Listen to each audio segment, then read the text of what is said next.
Hey, we're back here with the HBCU Stroll with Johnny Cole. I've been on a vacation and hiatus from the screen a little bit, and but I'm back today. I'm back today with a special guest. Uh, just want to talk a little bit about the weekend. You had the playoffs, and my Cincinnati Bengals won big in a tough one over the Baltimore Ravens. Uh, Thank God to great defense. But like I said, we got a great show today.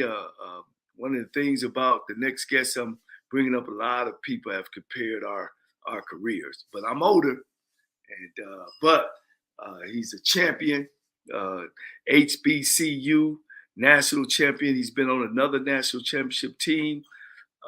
He's a North Carolina Central University graduate. He's coached with the likes of Rod Broadway and some of the best coaches around. And today I'm gonna have him on, and we're gonna really get to know everything about head coach Trei Oliver. Hey, coach, how you doing?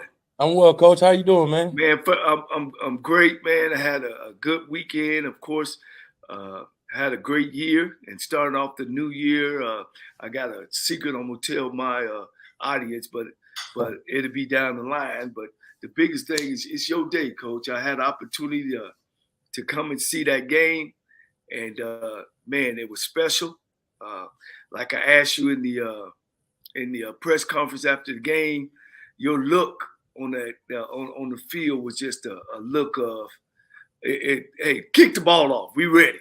We got this, you know.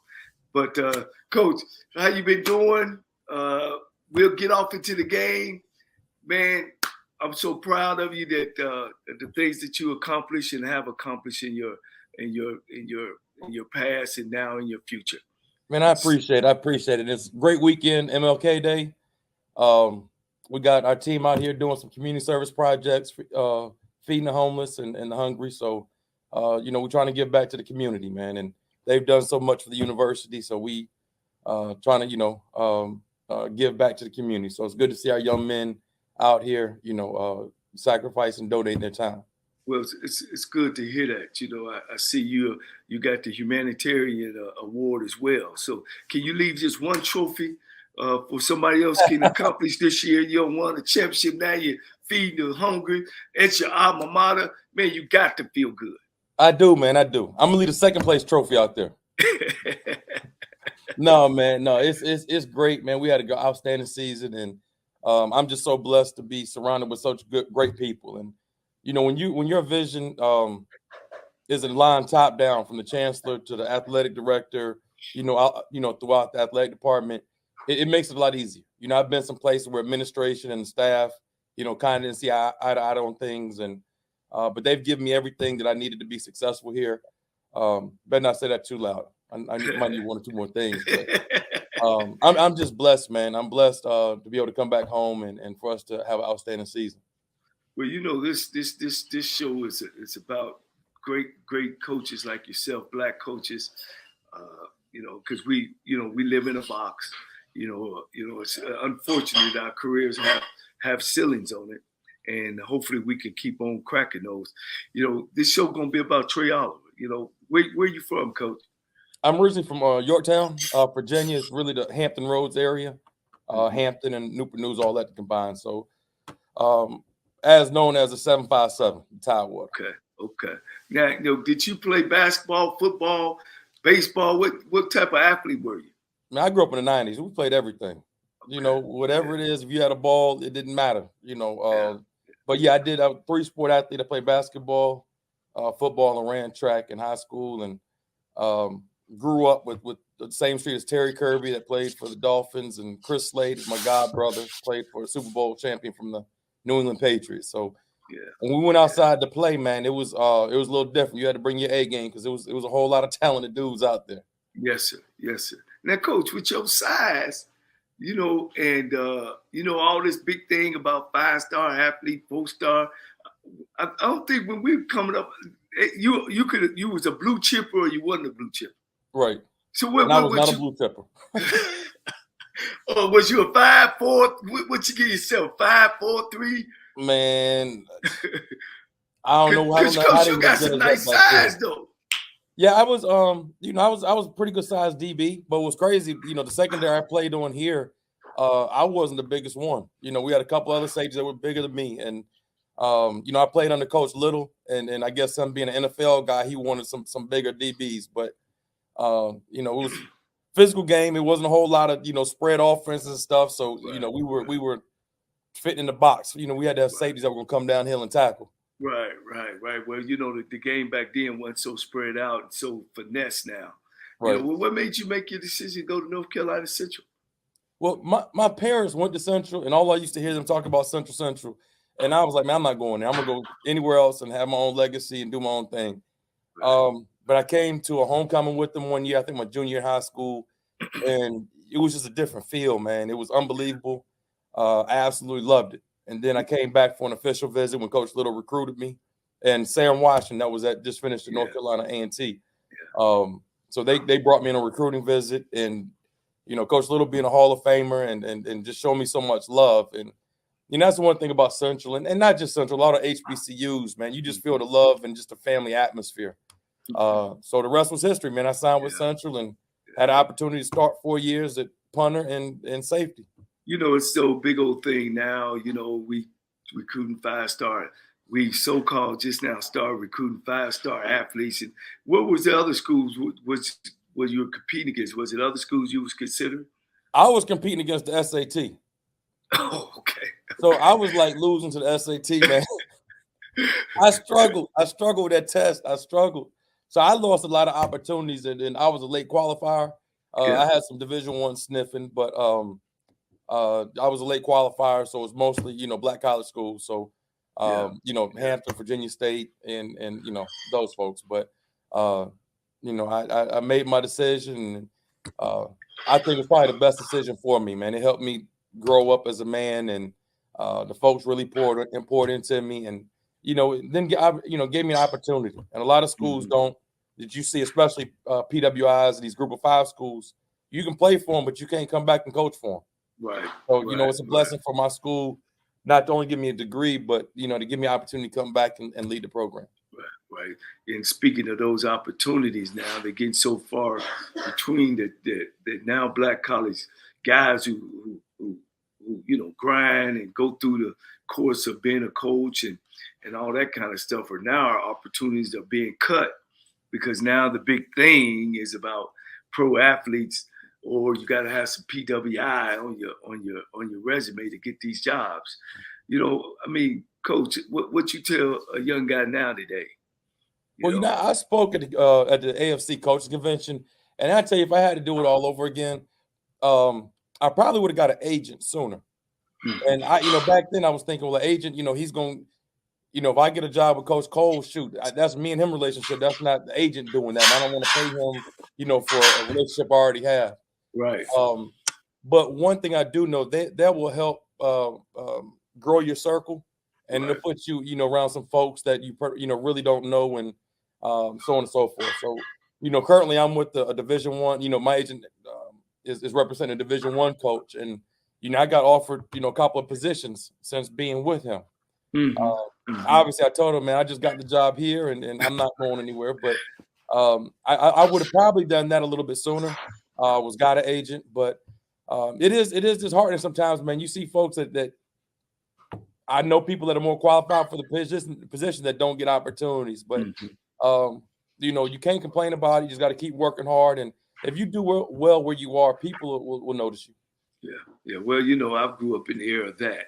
You work hard, you have success, and people go by your resume. They don't do that anymore now. No. Today, it's everything is done behind the doors, and it's almost coming to, first thing they do is tell you to fill the application out online. But and I know, if you ain't talking to somebody that's making choices or in that room, hey, they really telling you you ain't getting this job. Right. And the big things, sometimes you got to wonder what these folks are looking for. And you look at their program and where they are and what you might think that they need to be successful, and they go hire somebody, and it's like, I don't know how that's going to fit, or the issues that they're having, are they going to be able to pull them through those obstacles? Right. But you've seen a lot of these guys, and I think they're trying to make these splash hires, and guys have little experience, outstanding football players, but little coaching experience, and now it's time to lead a program. And I could not imagine, without my coaching experience that I've had 20 some years, being thrown into the fire as a head coach. I don't know how that would have looked. Right. Now you saying it, and hopefully some athletic directors and presidents are listening to us talk about it. And I've been talking about it because not only are they not hiring black coaches from black schools, they're not even hiring presidents necessarily, nor ADs. You know what I mean? So to me, there's a group. Everybody can't be in the Power Five. Everybody can't be Nebraska, Alabama, Clemson. That's why they need HBCU schools to give people like us that look like us opportunities. And when they take them away, I'll give you a stat, Trey. 90 to 95% of the athletic directors in all the college footballs are white.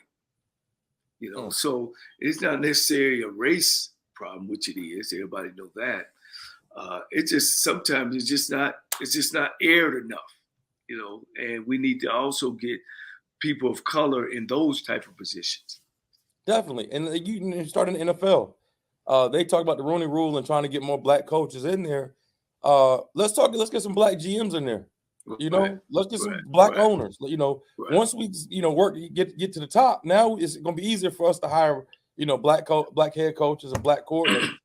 But we're so caught up in the black head coach thing that we forget about the GMs and all those folks.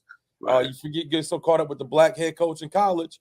Let's talk about the athletic directors. Let's talk about the presidents, whether they be of color or from HBCU. Right. Well, and that's the thing. I try to keep my focus on college. My thing is, how am I going to give you the keys to the car? They not going to give you the keys to the car unless you be a coordinator. At least you got to be a coordinator.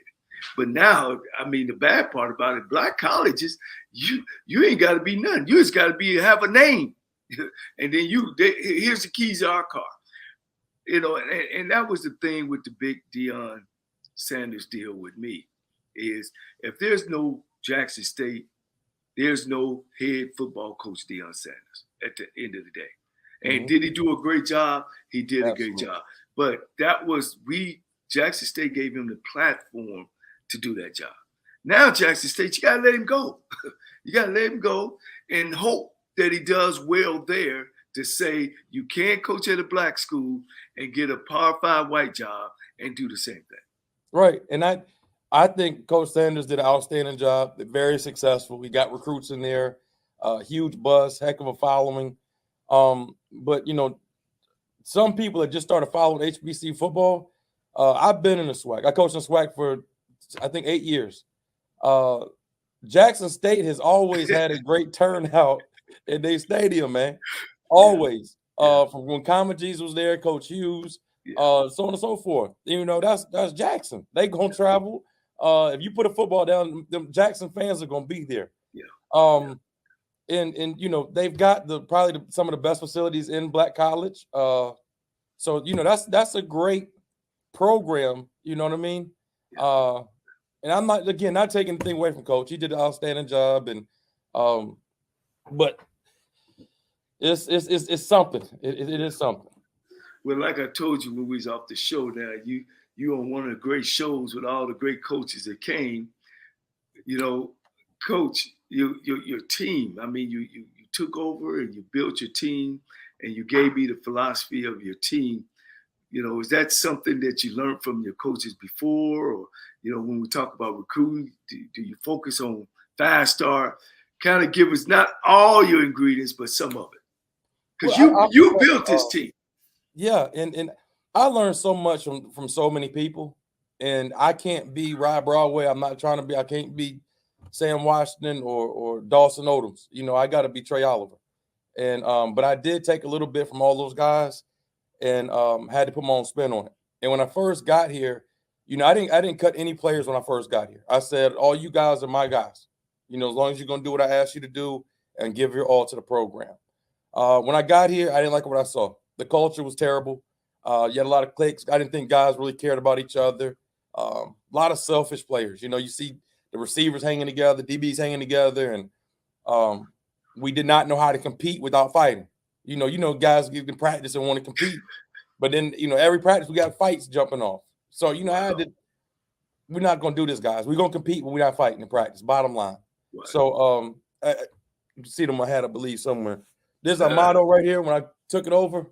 Oh, there you go. Culture over scheme. Yeah. So we had to change the culture, and it was we had to change the culture around here. And I told my coaches it's not about the X's and O's or inside zone, outside zone, or whatever the case may be. We've got to get these guys loving each other, doing the right thing, giving effort.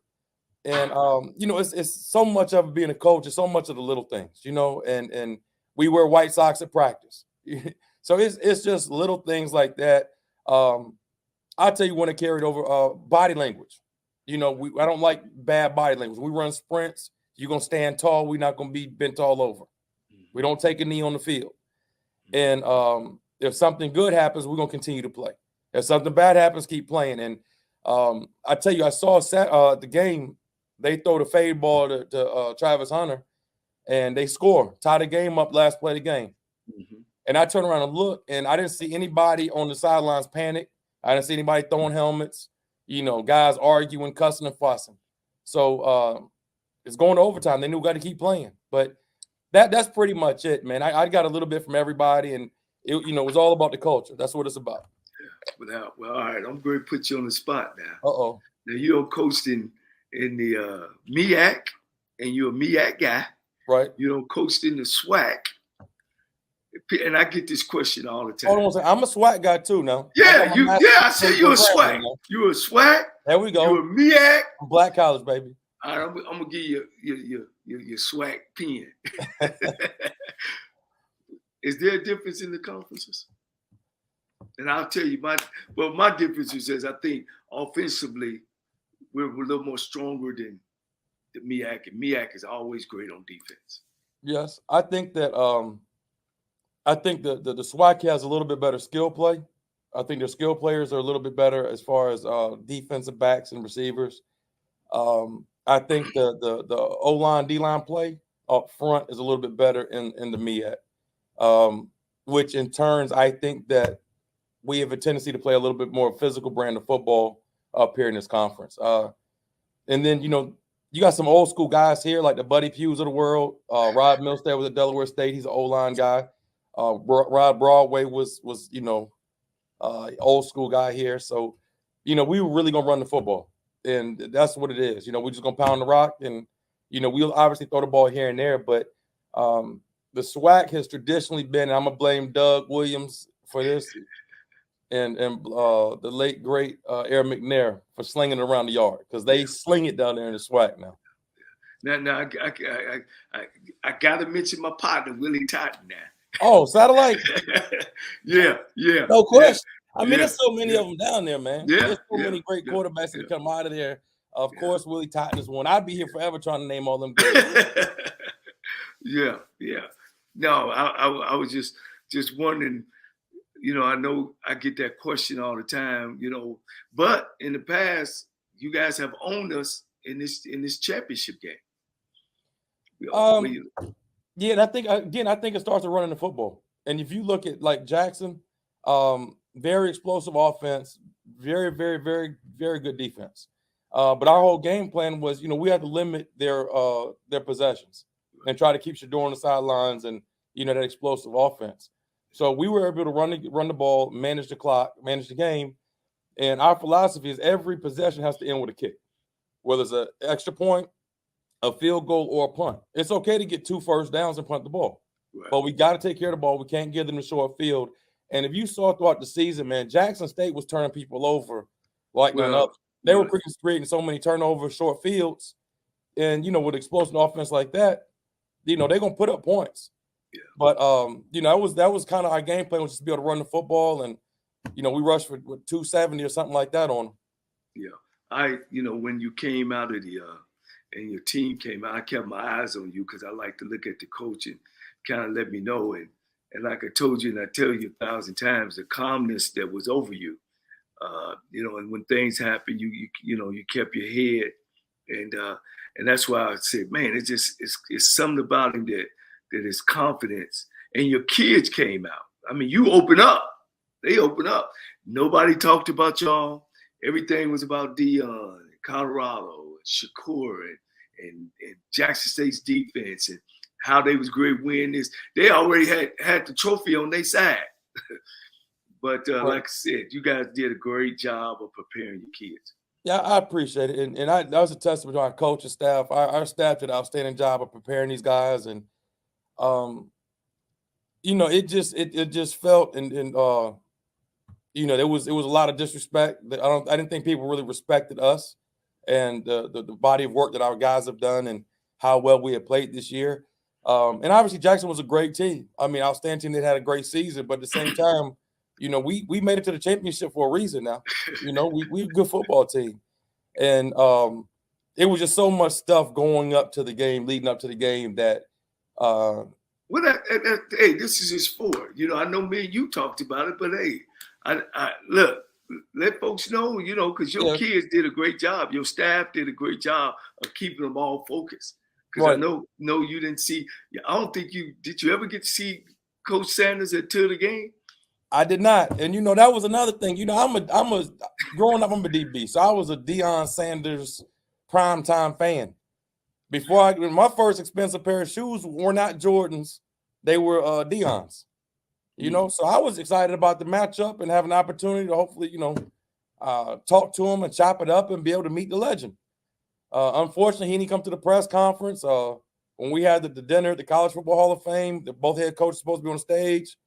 He didn't come up on stage for that. He sent another coach. Before the game, coaches usually chop it up at the 50 and just meet each other. And there wasn't none of that. Yeah. It wasn't any of that. So he didn't have, I guess. See, and that was the thing, Trey, that Coach Robinson was pissed off about at Alabama State. And everybody just seen the end part of the game. And Coach Robinson was like, I mean, we got football etiquette. As a coach, as a head coach, you always got to lead your kids.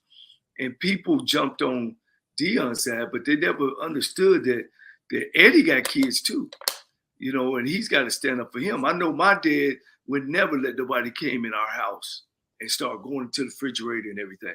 Man, I used to hear my father pull up, and we used to get up and have to put our belts on because it's about respect. And Deion was at Alabama State, never met Eddie at the middle of the field. And then at the end of the game, he was still trying to throw bombs to score with 20 and 30 seconds left. So so when you started telling me that, I know how you felt. And Coach, that's the thing. Like, regardless of how bad we want to beat each other, it's a level of respect that we're gonna pay each other. And I'm old school, so traditionally, regardless, you're going to put all that stuff aside, personal feelings and all that. You're going to shake the man's hand before the game. You have to have a little long, drawn-out conversation and all that, but good luck today, Coach. Right. And then, of course, after the game. But and I understand where and I ain't got nothing to do with that. I ain't got a dog in that fight. But I can understand where Coach Robinson felt some type of way about it. And the whole, the antics of walking across the 50. Everybody in America knows you don't do that, especially in black college. Yeah. All right. Yeah. We don't do that. We don't do that. And you about to put your kids and staff in a situation where something could jump off. And the worst thing you want to see is kids out here fighting because it's about respect, And I told my guys, we're not going to be out here fighting and everything else, but we're not going to get punked, bottom line. So if they come across that 50, we're going to handle it. We're not going to fight. I don't know what to tell y'all, but we're not going to get punked today. Yeah. Well, Coach, one thing I wanted to talk about too when I talk to black head coaches and successful black men or yourself, and one that loves his university like I love mine. I think that's the problem. It ain't them, it's us. And if we don't like each other and if we don't respect each other, the thing that killed me, especially at my university, is we always got to go outside and get somebody else.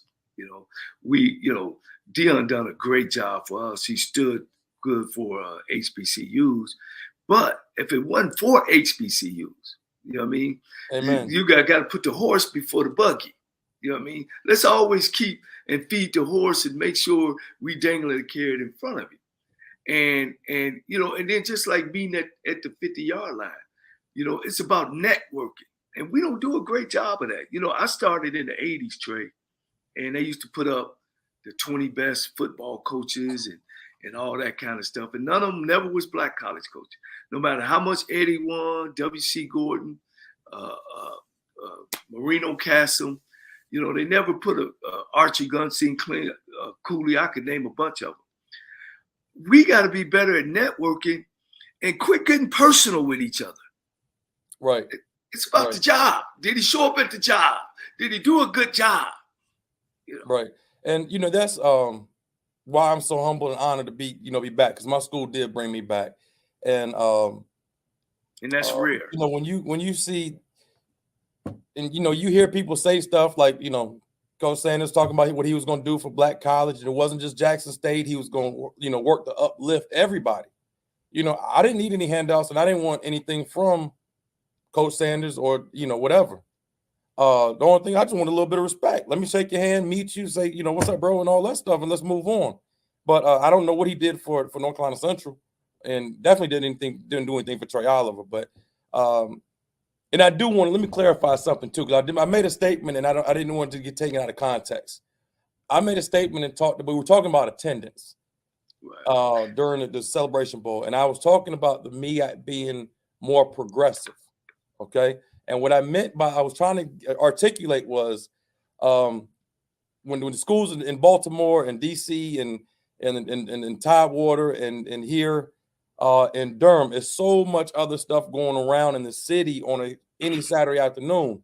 You know, a lot of times down south, it's a little more rural, not as much stuff going on. So like anytime it's a football game at Grambling, everybody's going to show up at Grambling. You know what I'm saying? Itabena and Montgomery and places like that. So I think kind of got taken out of context a little bit, but that's all I was alluding to. It's really more so about attendance. Right. No, ain't no question. In Jackson, there's no other professional football team, you know, and in Grambling and Eddie Robinson. But Eddie used to put his team on the road because nobody really came down to Grambling, you know. So, you know, to get that straight. But we've always had great attendance. Always. In the SWAC, you know, and that's one big thing about the SWAC conference, you know, the band, fanfare, and we don't have a lot of other things going on, you know, in those cities, like in Normal, where Alcorn at, Itabena, where Mississippi Valley at, you know what I'm saying? Prairie View A&M, which sits outside of Houston. So now you got to leave, you know, pro team, basketball, clubs to go see Prairie View play. But at the end of the day, everybody loves a winner, Trey. And they're gonna come out and watch y'all play. So what's next for Trei Oliver? We're gonna try to get better, man. We're gonna try to turn this thing up a notch. We had a great recruiting weekend this past weekend. We're gonna try to get a little bit better next year and try to make another run of this thing. But professionally, like I said, I'm just gonna try to do the best job I can right now where I'm at, and let the chips fall where they may. But I've never ever done anything for money. I never had money, so I ain't gonna start making decisions about money now. But for me, it's about being happy. And my wife's from here, from Durham, and you know I'm 3 hours away from my family in Virginia. So I'm happy where I'm at. The administration is we on the same page. We're aligned, and we good, man. I'm loving life right now. Yeah. Well, how is recruiting coming for you? It's changed. It's changed. Are you in that? Coaches won't answer my phone 2 months ago. A lot of these coaches won't return the phone calls. Now they hitting you right back. Coach, what's up? I got a kid for you. Yeah. But emails haven't stopped, phone hasn't stopped ringing. A lot of people, you know, saw what we did and see where the program is headed and want to be a part. But we have a talented class about to come in here. I don't know about all those stars and everything. For me, it's about fit. For me, it's about fit. Can he play? Is he a good person? I told the kid and his family, I said, y'all come on these visits and y'all are looking at us and trying to evaluate us. I said, shoot, we're doing the same thing with you. You know, you might be able to play, but if you don't, if you don't open the door for your mom or you being disrespectful to your parents, Right. you're definitely not going to respect me and my staff. So it's all about good people, man. And I can't say it enough. People make you powerful, and you win with good people in your program, from staff all the way down to your players. Ain't no question with that. So, like I told you before, that the school I had a relationship. I was interviewed at North Carolina Central. They still have the women's law school, or now it's just the law school? Oh, it's the law school. I mean, it's obviously men and women, but it's one of the, if not the top ranked law school for African Americans in the country. Our governor, Roy Cooper, went there. It's outstanding, man. It's first class. Yeah. Now, are all your coaches still intact, or have some of them left to go other places yet, or are you anticipating that? No, usually everybody want to come get I called wins. all the plays on offense and defense this year. So none of my coaches need to get any credit, guys. If you're an AD or somebody out here watching this, my coaches didn't do anything this year. I did it all. So I'm serious. I'm joking, man. I'm joking. I got some great ones, man. I really do. Yeah. Both of my coordinators outstanding and position coaches. And I tell my guys, I don't have any problem with them looking for other jobs. If it's a better situation out there, I don't try to hold them or anything like that. I'll try to help them move on up. Just keep me in the loop. Let me know what's going on, what your goals are. And, I love for my guys. I only have one guy on my staff that was here from the original staff in 2019. Wow. And that's my strength coach. Wow. So I two O-line coaches. One's assistant O-line coach for Pittsburgh Steelers. And then my other O-line coach, Lonnie Teasley, is the O-line coach for South Carolina Gamecocks. Wow. So I'm on my third O-line coach, new coordinators, and the whole nine. But as long as your culture is straight, man, you got a chance. Wow. So how was did you lose a lot in your senior class? No, sir. We coming back. Yeah, wow. Quarterback's coming back, player of the year, defensive player of the year, Khalil Baker's coming back. I think we lost about 8 seniors that had significant playing time. So well, this day and time you gotta ask you, did any of your players are you losing any of your players to an NIL? I did. My starting left tackle came in here. He didn't have one Division I offer. I think he only had about 2-3 offers, altogether. We recruited him, brought him in here, developed him. Wow. He was the number 1 rated top offensive lineman at FCS, and I just lost him to the University of Maryland. Is that where you end up at? I think he got about $70,000. So wow. It ain't enough car washes and fish dinners that I can sell to raise $70,000 for him. Yeah. Oh man, we got to do better at that. Now when you guys gonna start spring ball? We'll start spring ball the middle of March. Next week we'll get started with our conditioning, and we'll start by mat drills after signing day. Get the guys in shape, and then I think March 15th roughly is when we get started with spring ball. And our spring game will be April 15th. Okay. Well, I'm going to switch your mind to the administration now with this MEAC conference. Okay. You're above my pay grade now, man. Well, that's okay. I just get your thoughts. I'm going to give you mine, and then what you say. I think that when they left the MEAC and went to the Southland Conference or South Conference or wherever they went. Big South. Big South. FCS, Black college football has been in the top 2 or 3 in attendance. MEAC, SWAC, it don't matter. We've been up there. And now all of a sudden, we got to leave the MEAC and go split the MEAC up. And to me, all they want they want your band and they want your attendance. Exactly. They don't want this is a black school. And I just didn't see that being productive. I don't see how, and you maybe know a little bit more than I do, because I've talked with Jacqueline, the MEAC commissioner, and that really bothered me. Just my opinion, about them splitting that MEAC conference up. Right. It's unfortunately, I think Hampton and North Carolina A&T were the first to go. Mm-hmm. You can kind of see it with Hampton University if you know their administration, their president, Dr. Harvey. He had kind of been leaning to that direction for a while. Then you look at Florida A&M and Bethune-Cookman. They said that it was going to be best for travel purposes with their budget, but I mean, I don't know. There's still a long ways, to Grambling and Southern and all these other folks. So Texas. We're not even going to mention Texas, but Yeah.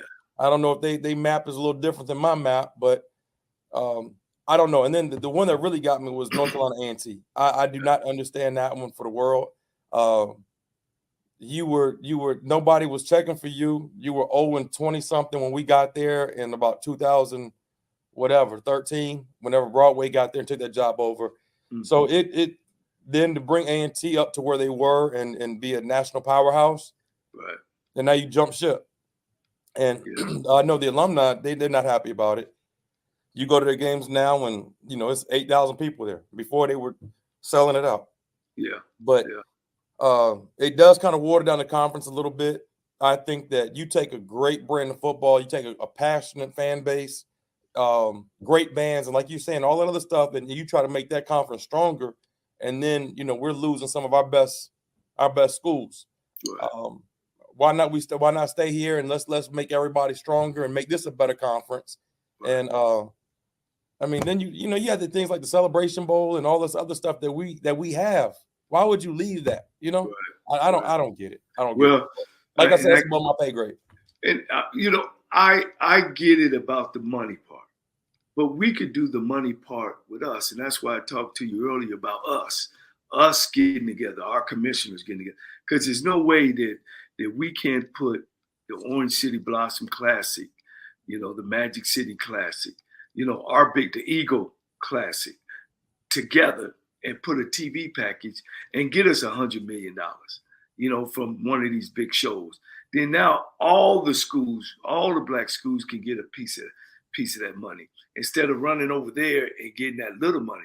Because here's the thing, and when you play those PWI schools and they come to you, don't nobody be at the game. Nobody. And then everybody, the few that come to see the band, they leave. But now, when you go to their school, it's packed house because it's a concert to them. Because they can't wait to see the band and the pageantry of going around a black college football team. We are the show. Right. That's like when we went to go play Campbell. Campbell, they don't have anybody coming to see them. And then, we come there and it's a packed, and it's packed. But I don't get it, man. I think I guess their water's a little bit wetter than our water. I don't know, man. But I'm an HBCU guy. I'm about our brand and doing whatever we can to make it stronger. Like you saying, we can find us a TV deal and some type of package to possibly link in all the classics. I don't know if that's possible. Like you said, Magic City, Circle City. Obviously the Bayou Classics probably, stands on its own a little bit. But we got a great brand, man, and we just need to continue to push it. But I hope and pray that the MEAC and our commissioner, they can keep this thing together, man, and bring one or two more teams in here. Well, this is what's happening. Give me your opinion on this. Now that I'm in the media, they're looking, HBCU Go.TV is looking to try to take the best 8 teams, black college, Division I, Division II, 1AA, Division FCS, and get the top 8 black teams and play towards what they would call a real national championship, because I guess the Division II schools are barking about it. I feel they played, though, because when I was here in 2016, we Division II, we went down and we beat Southern at Southern, and we went 11-0, and we won the Black College National Championship as a Division II team.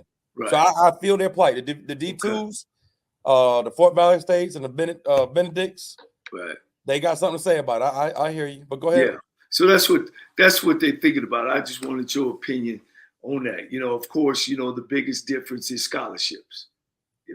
But the thing about it, you only can play 22 at one time. You're right, but I'm saying it is a difference in scholarships. It is. But if they want to get into the Division IIs, want to get in this conversation about being a national champion, we got to play. Yeah. I mean, you can't complain. You can't say you want to stomp with the big dogs and then at the same time oh, well, y'all got more scholarships. Yeah. So either add scholarships and come up to Division I, or find your best 11 and let's rock.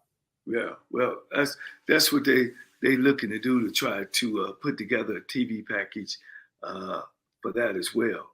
If So, they could, they just got to be, careful with the number of games, because you're right. already playing 12 games, and then if you have to play another 3 more, like the playoffs, that can kind of wear on the guys a little bit. So, Right. but I think it's a good idea. They need to look at, explore different options. So I guess they'll take the top 8 teams, not necessarily 4, out of the division, the MEAC and the SWAC, and 4 out of the SIC, CIAA, Right. because you can't go that deep. No. Just top 8, yeah. Yeah, it's got to be the top 8, and usually it's probably going to be at least 6, 5, 6 every year from the FCS or Right. from the SWAC or the MEAC. They're playing it.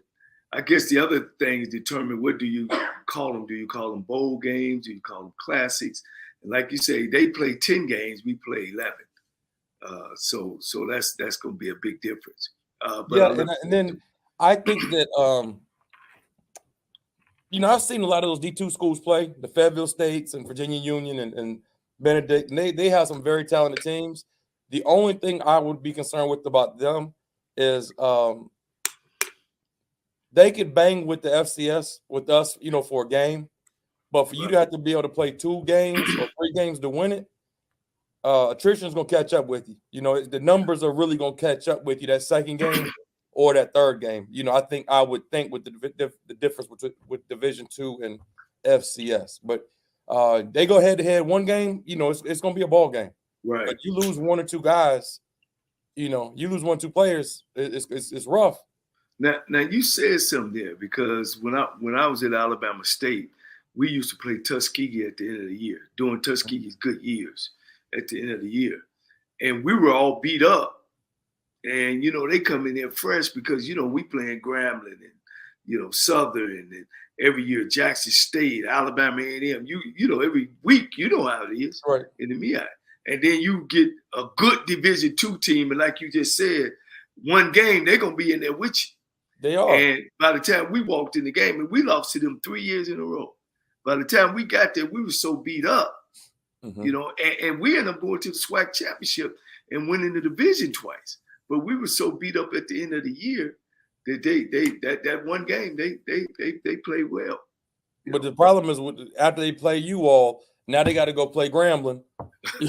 You know what I mean? Now you got to go play Alcorn. Then you got to come play North Carolina Central. So they can win one game, but I don't know if they're built numbers wise to be able to be in a playoff format. Yeah. Well, this was a heck of a year, and me and Doug was talking. That's why I think what you've done was so special. That's how you know you've evolved. You a bad boy when you go by first name. When you say Doug and everybody knows who you're talking about, you a bad boy, man. Hey, Doug Williams, the GOAT, right? Yeah, the GOAT, coach. Hey, that's the only. I'm from Ohio, and the only black college football was Central State. Up there, right, up in Ohio. But Doug Williams, man, when you seen Doug Williams wearing number 12, coach, I got to go play in there, and that's how I made my decision to go to school. Yeah, I'm sorry. What were you say? You say you talked to Doug and what now? Well, me and Doug, we talked about of course, who's SWAC, and we couldn't give Dion SWAC. He just ain't rode on them buses long enough. You know what I mean? And so that's what the thing that we were talking about. But this is why I think you've done such a great job. Deion Sanders ran through the SWAC 2 years in a row. Ain't no way that was happening when we were in there coaching. Ain't no way. When Broadway and Doug and me and LC and it was something about our coaches that every game they came in without a game plan. They didn't switch it up. They didn't tweak it. They having them 1-back runs and not 2-back runs because they were crowding the ball. You guys did an excellent job of preparing and knowing what you coaching. Y'all out coached him, coach. I saw so much of like what I would not do. When I'm watching these people play them, a lot of folks, just because you see bump and run on the outside, you say, okay, I want to check fade ball. They've got two great corners. And everybody talk about Travis Hunter. That other boy, number 4, I think they call him Nugget. To me, he's better than Travis Hunter. And not to take anything away from Travis, but Travis is young. He's just talented as all get out. Yeah. That other kid, 4, is a dude. And you see people just throwing the fade ball and they're wasting downs. So now it's, now it's 2nd and 10. You throw another fade ball, it's 3rd and 10. Now Jackson gonna pin their ears back and they send in 6. Right. So just because they're gonna pressure you, just because they're gonna load the box, does not mean you cannot run the football. Right. And then you see some people going out there going empty, 5 wide. I'm like, yo, do you not know these people about to blitz you? Right. And then here comes 45, Aubrey Miller knocking the quarterback out. Yeah. And quarterback fumbles the ball. So it's like, come on, man. We've got to be able to run the football. And I don't care if they stack the box. And a lot of times when you pressure people, if that ball hits through there, you don't have another level to the defense. If those linebackers are blitzing. Right. So you just have to be patient. And what I thought Jackson did a great job of is their D-line. They do a great job of straining. And the hole will be open for a minute, and then it'll close right back up because one of those D-line will fight off a block and make the play. So we really challenge our O-line guys. It's like about that 2nd and 3rd effort. You got to strain and stay on your block. And, we have some good backs, and our backs were able to get to that 2nd level. And then, lastly, the quarterback runs. We didn't run a quarterback a lot throughout the season because he was so valuable. But we knew if we could run the quarterback, with them playing all that man-to-man, they were going to be short one. They were going to be short a number. So, we ran the quarterback quite a bit, and he had a lot of success. And then, we hit a couple passes over the top. But you're right. My coaches, man, they did an outstanding job. I try to stay out of their way. Coach Cord, our defensive coordinator, we kind of played somewhat vanilla and didn't pressure a lot to try to keep the ball in front of us. And to try to limit the big plays as much as we could, but we knew they were talented. And then offensively, just run the football, man. Take care of the ball, and let's be solid and win the kicking game. And I thought we did that, and the guys executed. Wow. There you go. You heard it from the coach, Trei Oliver, North Carolina Central coach. Man, I want to appreciate and thank you for all what you've done, man, and we got to keep in touch, Coach. I'm gonna be doing some moving around, so hopefully I can help you out. I ain't ready to make my big announcement, on what I'm doing, but I'm ready for it. I'm ready to hear it. It's a big one, Coach. It's a big one, But I gotta keep mine quiet because I got folks following me around, that don't mean well. I understand that, man. But it's all good, man. And you got a beautiful family. You didn't tell, you told me all about your son. He's doing well. Yeah, man. My son's here. Reggie's here in Durham, and he's doing well. My wife Yvette is keeps me busy, and I got a 3-year-old grandbaby, little Miss Nova. Okay. And Nova is off the chain. Got my house when she comes to visit. It looks like a little daycare, but no, family as well, man. I get a chance, hopefully, after signing day to be able to spend a little more time with them. But everybody's well up here in Durham, man. Yeah. Well, I know it's a beautiful school up there, man, and I just can't say enough about. I can imagine the feeling you feel, taking your alma mater when you come from the helmet to the hat, and taking them not to a MEAC championship, but the national championship. We'll never forget that, and to be the giant. Let's Deion was a giant. And but like you said, you contribute that to your coaches and players. Any last words, Coach?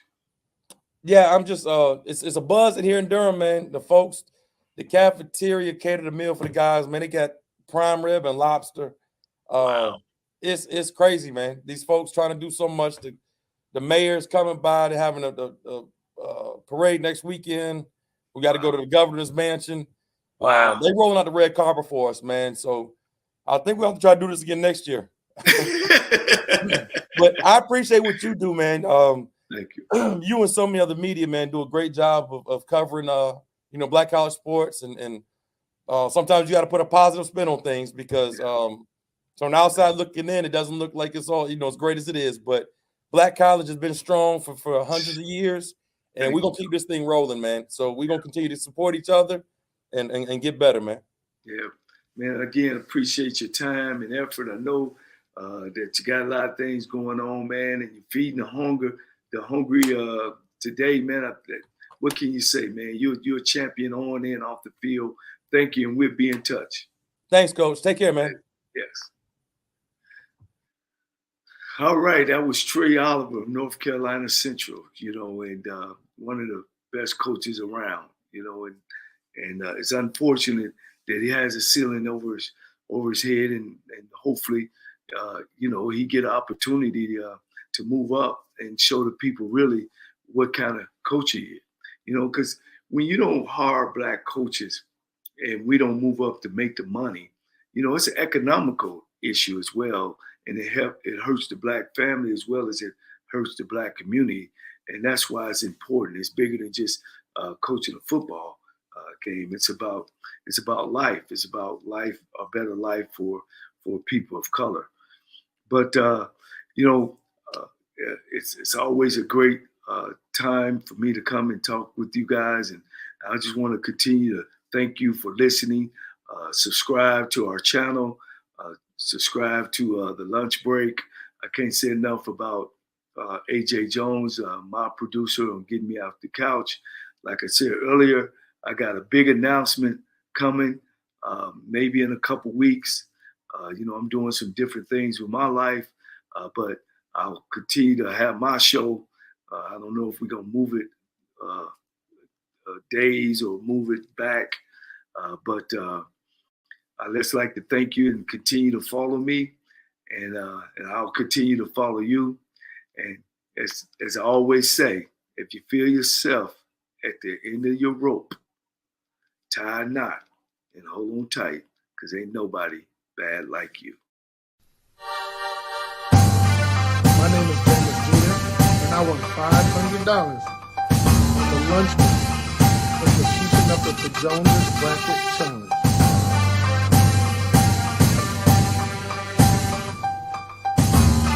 Wilkes with what you need to know. Today is Monday, May 1st, already 2023. Number 1, dangerous flooding in the Midwest to a tornado in Florida are just the latest weather-related disasters that are affecting states and residents across the country. The Mississippi River has taken over residential areas from Minnesota to Iowa, where travel by boat has become the norm. Although many residents are hoping the worst is over, meteorologists are predicting the Mississippi River will crest at 21 feet sometime Monday. Number 2, although Donald Trump has not appeared in a special counsel investigation thus far into the January 6th insurrection, those closest to the former president, including former Vice President Mike Pence, have been in the legal spotlight. The former vice president spent several hours Thursday before the grand jury associated with special counsel Jack Smith's investigation into the January 6, 2021 insurrection. As late as Wednesday, an appeals court deemed Donald Trump's move to prevent Pence from appearing and answering questions before the grand jury, but he did answer questions before them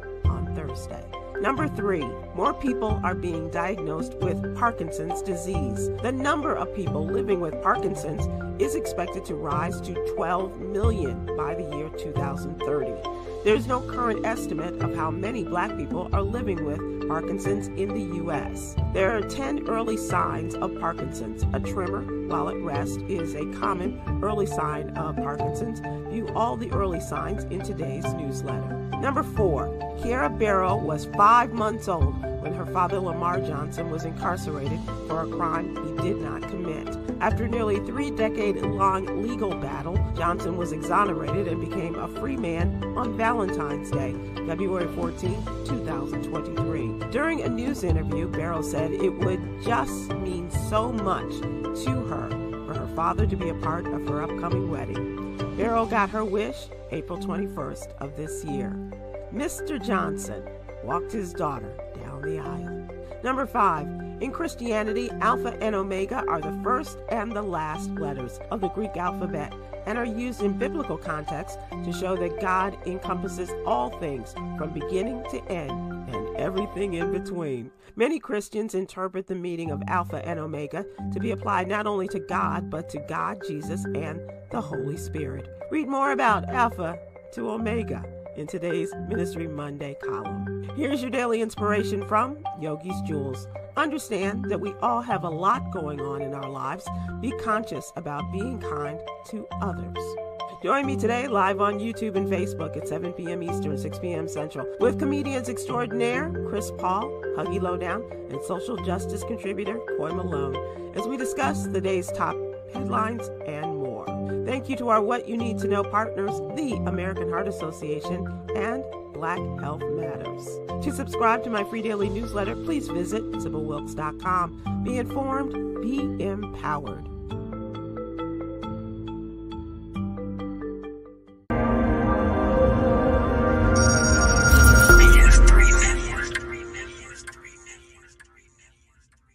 BS3 Network, changing the way you watch TV.